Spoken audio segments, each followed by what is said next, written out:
MPSC paper फुटीवरून Thackeray गटाच्या सुषमा अंधारी आक्रमक झाल्यात। या संदर्भात त्यांनी पुण्यात पत्रकार परिषद घेतली।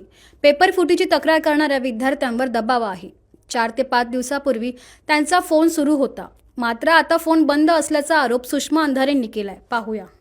आणि विशेषतः एमपीएससीचे अध्यक्ष हे योगायोगाने मुख्यमंत्र्यांच्या गावचे आहेत।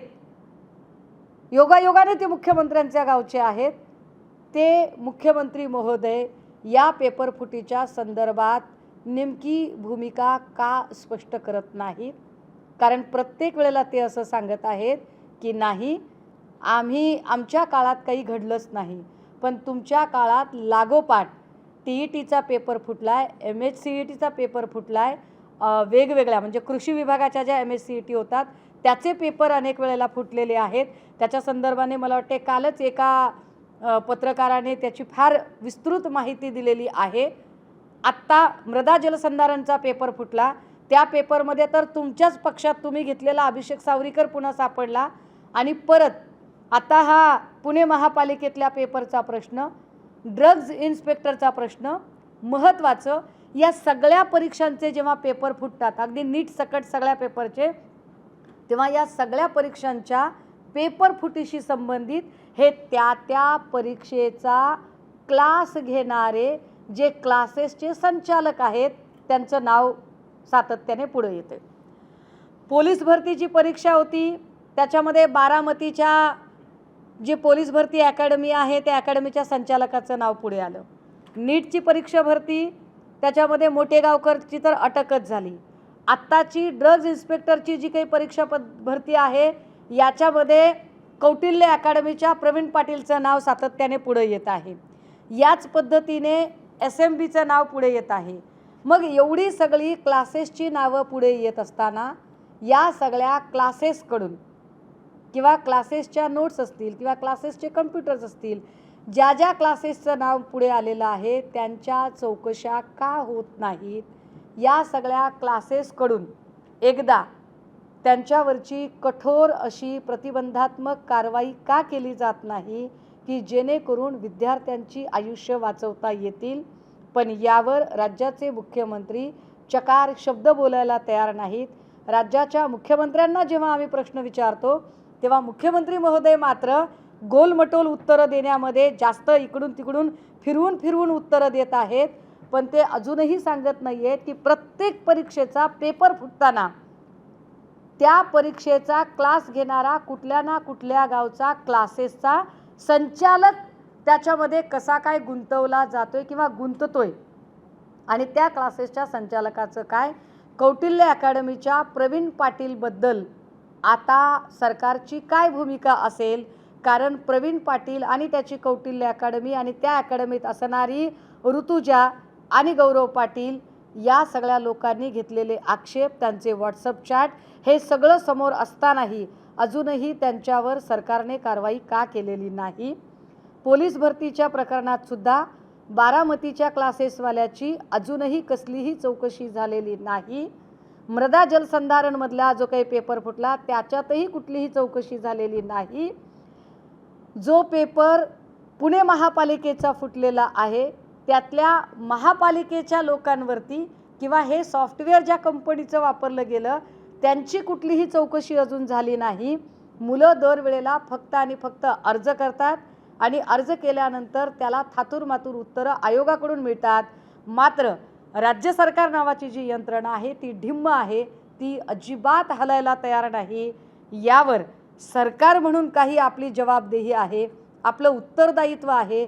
या संबंधाने एक चकार शब्द जर फडणवीस साहेब बोलणार नसतील तर काय या लोकांना सरकारी यंत्रणांचं अभय आहे असं आम्ही समजावं का? हा खरा प्रश्न आहे।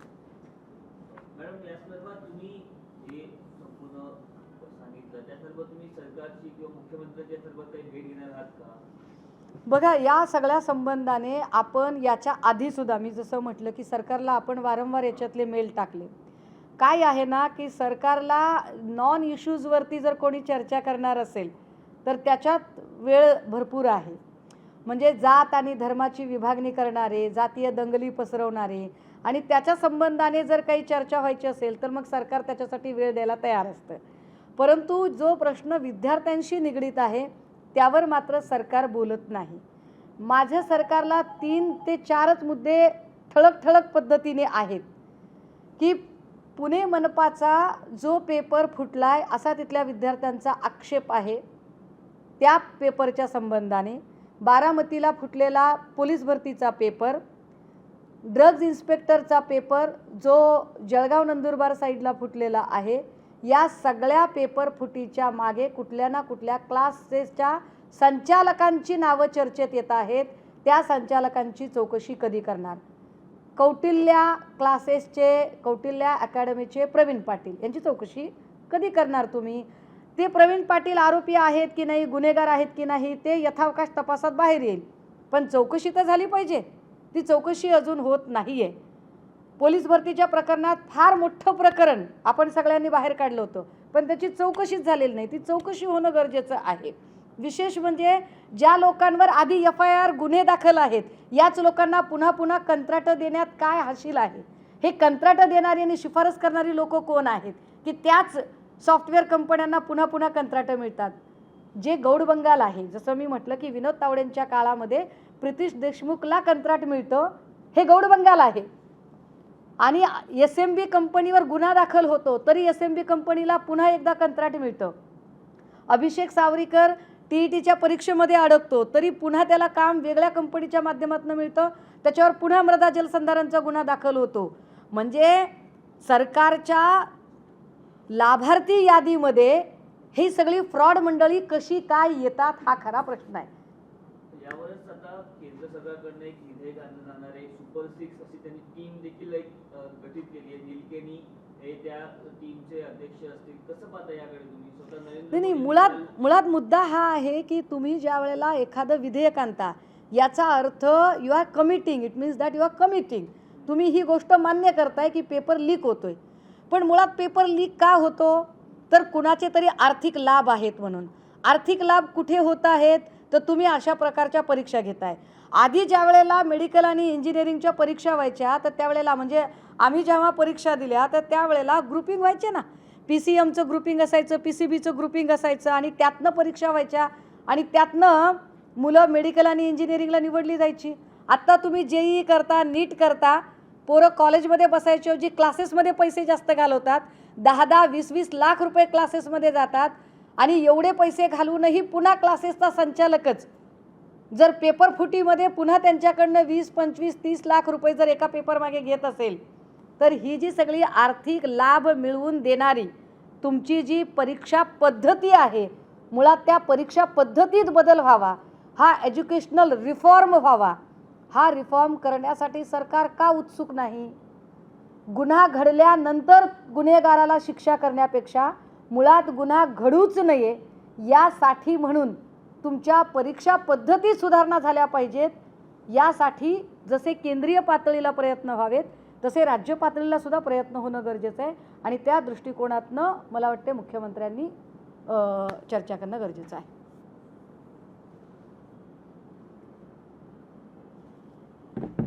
दिल्लीच्या यशस्वी आंदोलनानंतर आता CJP आणि तरुणांनी आपला मोर्चा नितीन गडकरींकडे वळवला. कसं बघताय?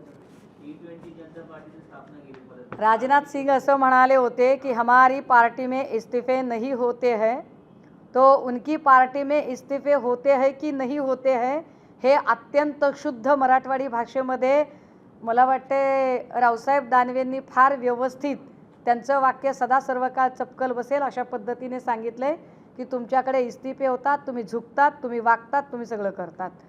त्यामुळे सर्वसामान्य लोकांना भाजपचा जो अहंकार आता या निमित्ताने मोडलेला आहे त्यानंतर लोकांच्या एकूण आशा पल्लवित झाल्या आहेत.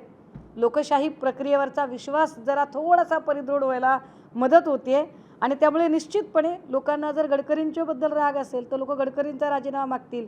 पण मला असं वाटतं की फांद्या छाटत राहण्यापेक्षा मुळाशी घाव घातलेलं केव्हाही चांगलं. कधी धर्मेंद्र प्रधानचा राजीनामा, कधी गडकरींचा राजीनामा, कधी अजून कोणाचा राजीनामा, त्यापेक्षा मोदींचा राजीनामा हे सगळ्यात चांगला उपाय आहे त्याच्यावरचा. उद्धव ठाकरेंना शुभेच्छा दिल्या गुलाबराव पाटील यांनी. नाही, लक्षात घ्या आज संजय बंडू जाधव यांनी पण दिल्या. मला असं वाटतं की संजय बंडू जाधव यांच्याबद्दल मी मागेही एकूण सगळ्या खासदार फुटीच्या नंतरही त्यांच्याबद्दल बोलताना फार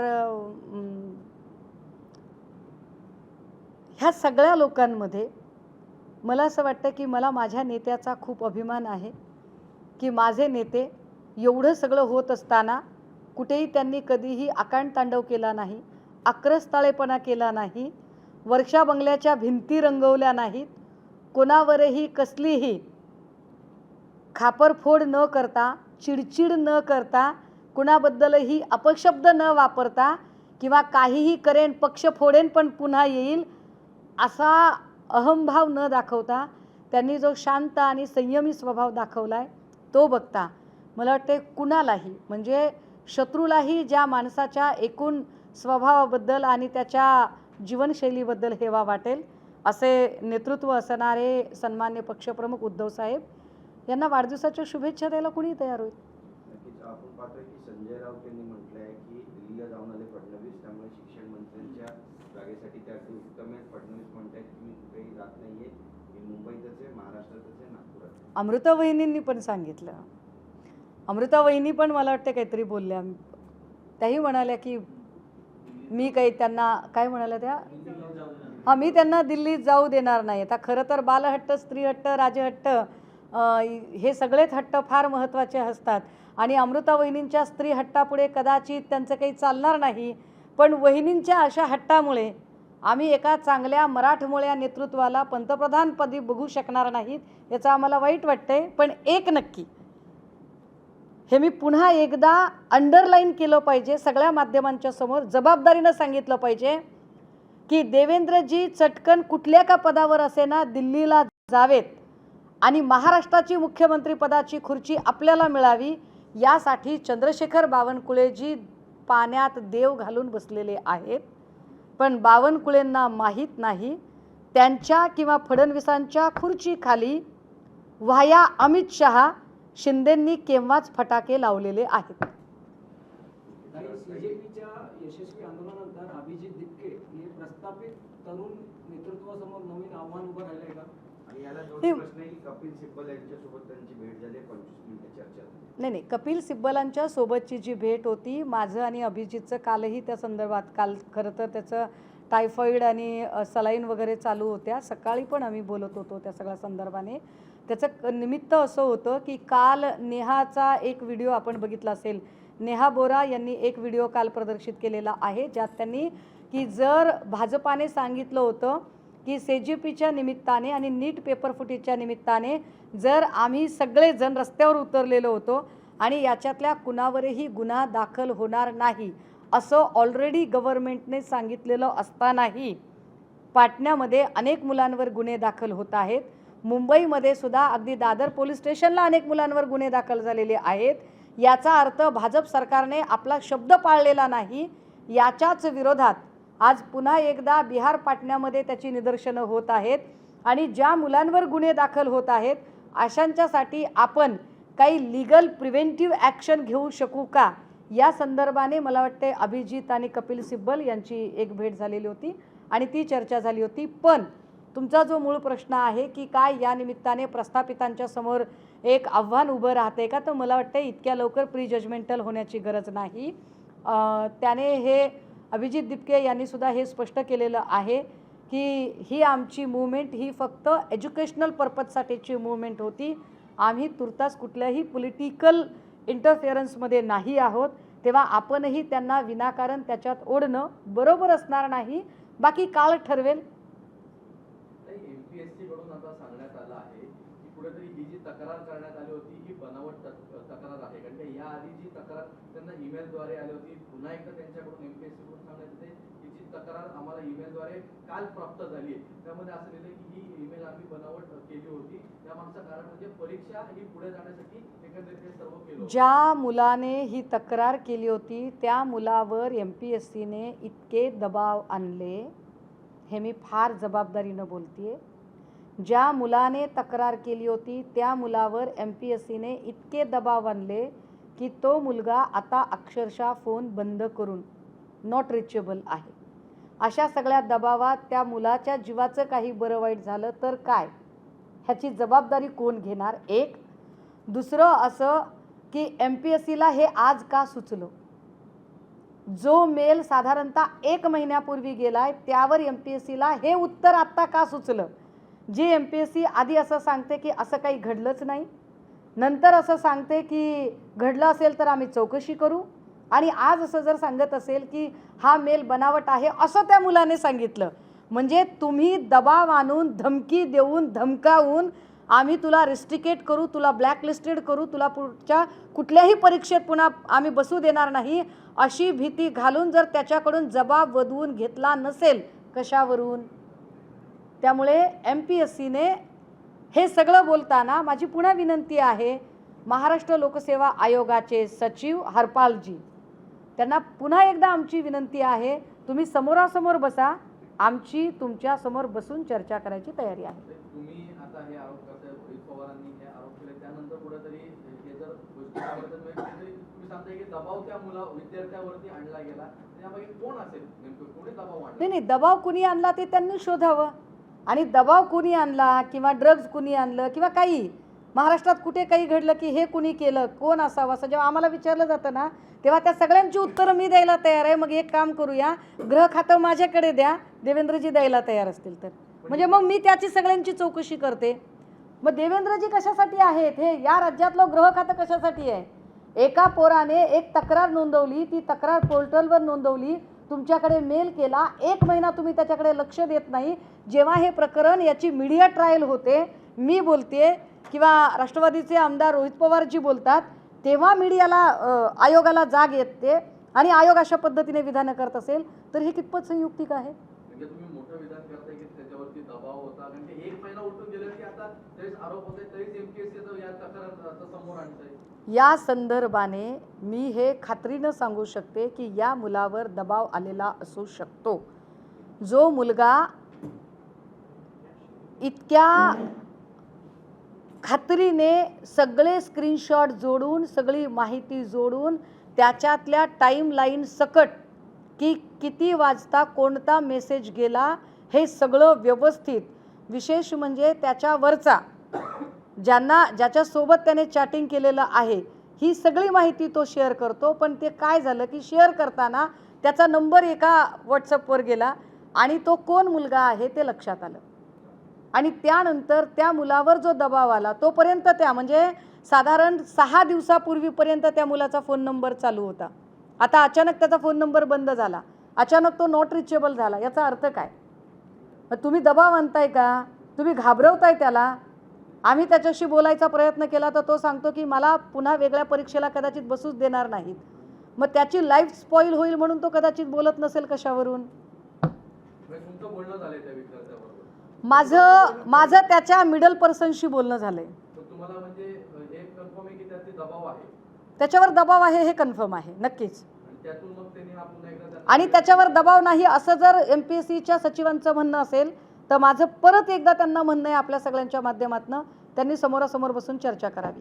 आमची चर्चा करायची तयारी आहे, त्यांनी चर्चा करावी. एक मिनिट, कालचा जल्लोषमध्ये जी गर्दी होती आणि त्याच्याने म्हणजे तरुणाई ठाकरे कुटुंबियाच्या जवळीक आलेली आहे, हे पाहून विरोधकांचे धाबे दणाणले असं वाटतं का तुम्हाला? नाही, त्यांचं धाबं किती दणाणलंय ते बघा ना. त्यांचं धाबं इथून संभाजीनगरपर्यंत दणाणलंय की ज्या दिवशी विद्यार्थ्यांवर लाठीचार्ज झाला त्या दिवशी हे सगळे सत्ताधारी या विद्यार्थ्यांना फॉरेन फंडिंग वगैरे येते असं सगळे बोलत होते. म्हणजे अगदी त्यांच्या बड्या बड्या नेत्यांपासून ते छोट्या छोट्या पावाच्या तुकड्यावर भुंकणाऱ्या टॅटोधारी भक्तिनींपर्यंत सगळेजण सांगत होते की फॉरेन फंडिंग आहे, फॉरेन फंडिंग आहे. आणि हे फॉरेन फंडिंग आहे म्हणणारे काल मात्र त्यांच्या घरी जाऊन चहापान करत होते. राव, काय धाबं दणनलं असेल, काय जमीन हादरली असेल बघा ती. अवघड आहे.